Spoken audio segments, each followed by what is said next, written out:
أكيد كلنا في يوم من الأيام قابلنا الشخص اللي دايما فاكر نفسه إن هو الوحيد اللي صح. الشخص اللي فاكر إن مفيش حد في الدنيا عنده مخ وبيعرف ياخد قرارات غيره هو.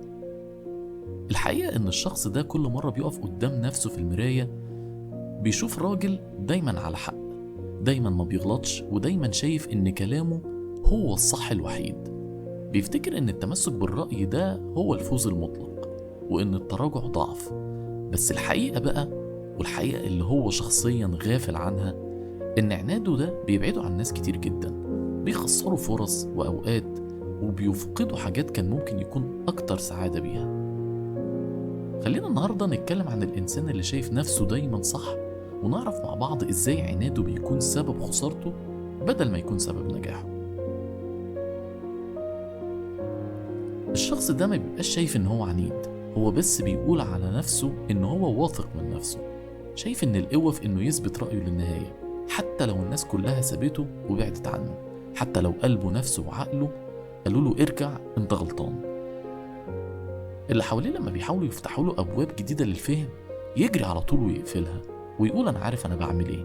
بس اللي هو ما يعرفوش إن الأبواب دي كان بيقفلها وكانت ممكن تفتح له طرق ما كانش عمره هيقدر يوصل لها لوحده. هو مش شخص سيء، هو بس فاكر إن الاعتراف بالخطأ ضعف، فاكر إن التراجع بيقلل من قيمته، وإنه لو قال أنا غلطان الناس هتشوفه صغير، مع إنه لو عرف إن أكبر الناس وأقواهم هم اللي بيعرفوا يعترفوا بغلطهم، لأنهم ما بيخافوش إنهم يواجهوا نفسهم.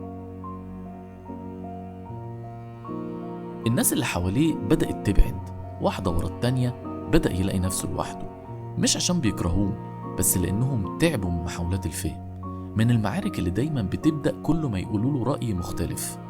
بيفتكر إنهم بعدوا علشان هم مش فاهمينه، بس إيه هي الحقيقة؟ الحقيقة إنهم بعدوا لأنهم تعبوا من إنه مش عايز يفهم حد غير نفسه. النهاردة إحنا مش بس بنتكلم عن الشخص ده، إحنا هنبص في المراية ونسأل نفسنا سؤال مهم جدا: هل في جوانا من الشخص ده؟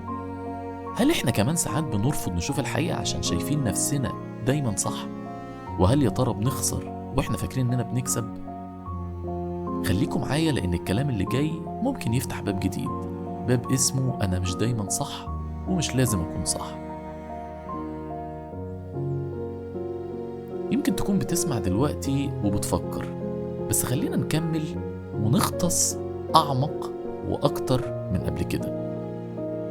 لما تبقى كل خلاف بالنسبة لك تحدي لازم تكسبه، ولما تبقى كل وجهة نظر غير رأيك تهديد لازم ترد عليه، ولما بتبقى كلمة آسف تقيلة على لسانك كأنها خصم في معركة، يبقى في علامة استفهام كبيرة محتاجة تتجاوب. تعال نرجع خطوة لورا ونسأل نفسنا إحنا ليه بنخاف نقول إننا غلطنا؟ تعودنا إن التصحيح انكسار مش نضج. الشخص اللي دايما شايف نفسه صح غالبا بيكون جواه صوت خفي بيهمس وبعد كده بيصرخ، مش علشان مقتنع لكن علشان خايف من إنه يكون زيه زي باقي الناس، بيغلط وبيتعلم وبيحاول من جديد، فبيختار دايما الطريق الأسهل، وهو إنه ينكر دايما الغلط ويتمسك بالصورة اللي بناها عن نفسه حتى لو كانت مزيفة. بس الحقيقة إن التمسك بالصح الزائف بيوصلنا لوحدة حقيقية. لما الناس تحس إنك مش بتسمع غير نفسك هتبطل تحاول توصلك، ولما تفكر إنك مش محتاج تغيير هتفضل في مكانك حتى لو الدنيا كلها بتتحرك حواليك.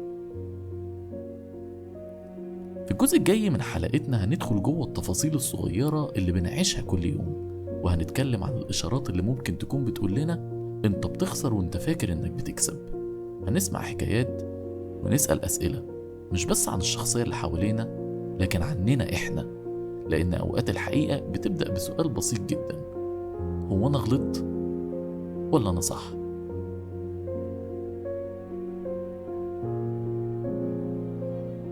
الشخص اللي دايما شايف نفسه صح مش لازم يكون شخص مؤذي أو متكبر، أوقات بيكون شخص مجروح بس مش قادر يواجه جرحه. علم النفس دايما بيقول إن التمسك المفرط بالرأي والرفض القاطع لفكرة الغلط غالبا بيكون نابع من حاجة نفسية عميقة جدا، وهي الخوف من الهشاشة. الشخص ده ممكن يكون اتربى في بيئة ما كانتش بتسامح ولا بتسمح بالغلط، أو كانت دايما بتربط الخطأ بالإهانة أو بالفشل أو حتى بالعقاب. كبر وهو فاكر إن الغلط نهاية مش بداية لتعلم جديد. بنى جواه درع، الدرع ده اسمه أنا صح، علشان يحمي بيه نفسه من أي اهتزازات من الدنيا أو من اللي حواليه. بس هو نسي حاجة مهمة جدا، إن الدرع ده مش بس بيحميه، ده بيعزله عن الناس وبيعزله عن نفسه كمان. فأعماق الشخص اللي بيشوف نفسه دايما صح في صراع داخلي وخناقة كبيرة جدا بس ساكتة. صراع بين الصورة اللي عايز يقدمها وبين الواقع اللي بيحاول يهرب منه. كل مرة حد بيقول له انت غلطت، بيحس كأن في حد بيهد الحيطة اللي جواه، اللي تعب طول عمره ان هو يبنيها. فبيرد بعصبية او تجاهل، او ممكن في بعض الاحيان هجوم، مش علشان هو مقتنع باللي بيقوله، بس علشان مش قادر يشوف نفسه في مراية تانية غير اللي متعود يبص فيها. يمكن لو وقف مع نفسه شوية وسألها بصدق، انت خايف من ايه؟ خايف تغلط؟ ولا خايف تشوف نفسك من غير الصورة اللي طول عمرك شايف نفسك فيها؟ هيكتشف ان اول خطوة في النضج ده مش ان هو يكون دايما صح، بس انه يعرف ان الغلط مش نهاية، وان التراجع مش ضعف، بالعكس ده وعي. لو عايز تحافظ على علاقاتك وعلى احترامك لنفسك، ابدأ بانك تشك في يقينك شوية. اسمع من غير ما ترد، فكر قبل ما تتمسك برأيك، لان اوقات اللي بيكسب بانه دايما يثبت ان هو صح بيكون خسران اغلى حاجة، وهي قلوب الناس اللي بتحبه. الاعتراف للأسف مش دايما سهل، بس هو أول خطوة في أي طريق اسمه تعافي. لما تبص على نفسك وتقول أنا أوقات كنت بتمسك برأيي عشان كنت خايف أبان ضعيف، خايف الناس تفتكر إني مش فاهم، بس الحقيقة أنا كنت ببعدهم عني بإيدي. مش لازم تكون الصح طول الوقت، ومفيش حد كسب كل معركة وما خسرش نفسه خلال السكة. اللي بيفرق مش إن أنت تغلط أو لأ، اللي بيفرق إنك تبقى عارف إمتى تقف وتسأل هو أنا فعلا كنت لازم أصر على رأيي، ولا كنت ممكن أدي نفسي الفرصة إني أفكر مجرد تفكير.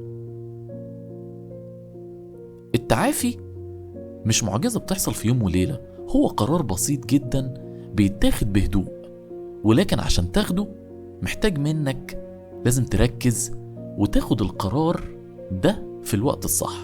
زي واحد قرر لأول مرة يسمع أكتر ما يتكلم. قرار إنك لما حد يقولك أنت وجعتني ما تقولش مقصودش، بس تقول أنا آسف. قرار إنك تبطل تدور على إنك دايما تبقى صح، وتبدأ تدور على إن أنت تكون شخص حقيقي. عارف إيه اللي بيحصل ساعتها لما تبدأ تتغير؟ الناس هتبدأ تقرب منك، مش عشان أنت بقيت كامل وما فيش منك، بس عشان أنت بقيت صادق، والصدق دايما بيطمن. لو حاسس إنك كنت الشخص اللي عمره ما بيغلط، ابدأ من النهاردة ولو حتى بخطوة صغيرة. قول أنا سامعك، قول أنا مش لازم أكون دايما على الحق ودايما أكون صح، وافتكر إن أقوى الناس هم اللي قدروا ينزلوا السلاح ويمد إيديهم بالصلح، مش مع الناس بس مع نفسهم كمان. التغيير الحقيقي زي ما قلنا مش بيحصل بين يوم وليلة، ولا بيحصل فجأة، وبيتهيألك إن الناس مش هتلاحظ ده، بس صدقني أول ما تبدأ تتغير بجد الناس هتحس.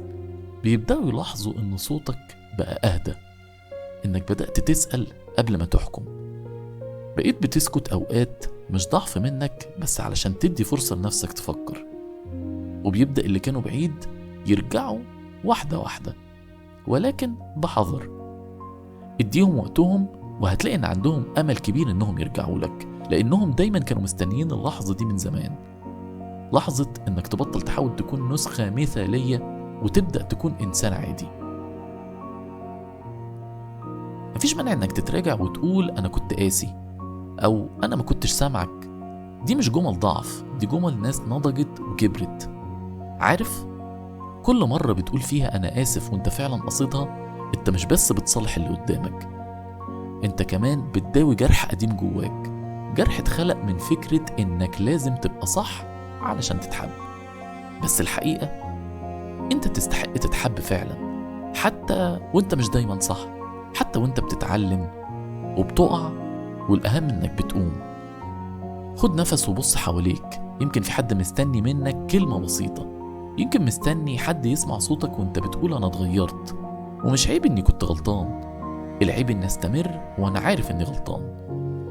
المعركة مش انك تكسب الرأي، او مش انك تكسبها عموما بشكل عام. المعركة الحقيقية انك تكسب نفسك قبل اي حاجة تانية واكتر من اي حاجة تانية. وصدقني اللي بيراجع نفسه ما بيخسرش، بل بالعكس بيبدأ يعيش صح لأول مرة. وصلنا لنهاية الرحلة، أو يمكن لبداية جديدة حقيقية. طول الحلقة كنا ماشيين جنب الشخص اللي فاكر نفسه إنه دايما صح، بس في الحقيقة كنا ماشيين جنب كل واحد فينا. كلنا مرينا بلحظات صدينا فيها الكلام اللي مش عاجبنا، كلنا جات لنا فرص نراجع نفسنا ورفضناها، علشان بس الصورة اللي في دماغنا عن نفسنا كانت أغلى من أي حقيقة. لكن يمكن لأول مرة بدأنا نسأل نفسنا بجد، هو احنا فعلا كنا صح، ولا احنا بس كنا خايفين نكون غير كده؟ الخسارة الحقيقية مش ان انت تغلط، الخسارة الحقيقية انك تغلط وتفضل واقف في نفس النقطة، رافض تمد ايدك لنفسك او حتى تمد ايدك للناس عشان تساعدك. النهاردة واحنا بنقفل صفحة الحلقة دي، خد لحظة حقيقية كده فيها سكوت وفيها صدق، واسأل نفسك، هل انا جاهز اكون اقل عناد واكثر انسانية؟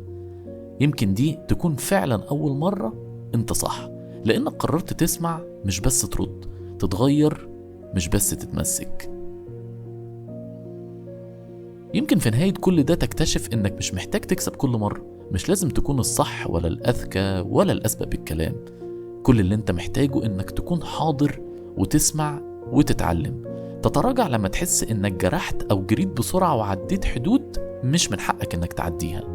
اللي بيغلط وبيعترف ما بيقللش من نفسه، واللي بيقول انا آسف ما بيتكسرش، ده بيتكامل وبيكمل نضجه كإنسان.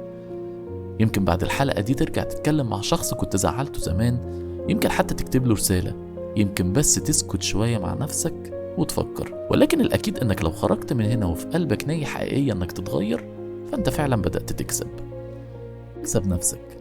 ودي كانت رحلتي معاكم النهاردة، رحلة جوه واحد من أصعب الأبواب اسمه باب الصح المطلق، واللي أحيانا بيكون بوابة لخسارة حقيقية. لكن دايما لسه في فرصة طالما لسه فيك نفس ولسه فيك قلب بيحس. فخليك دايما فاكر إن أقوى الناس هم اللي عرفوا إمتى يتغيروا. كنت معاكم أنا محمد حلمي، وأنت كنت بتسمع حلقة من حلقات بودكاست غاوي حكاوي.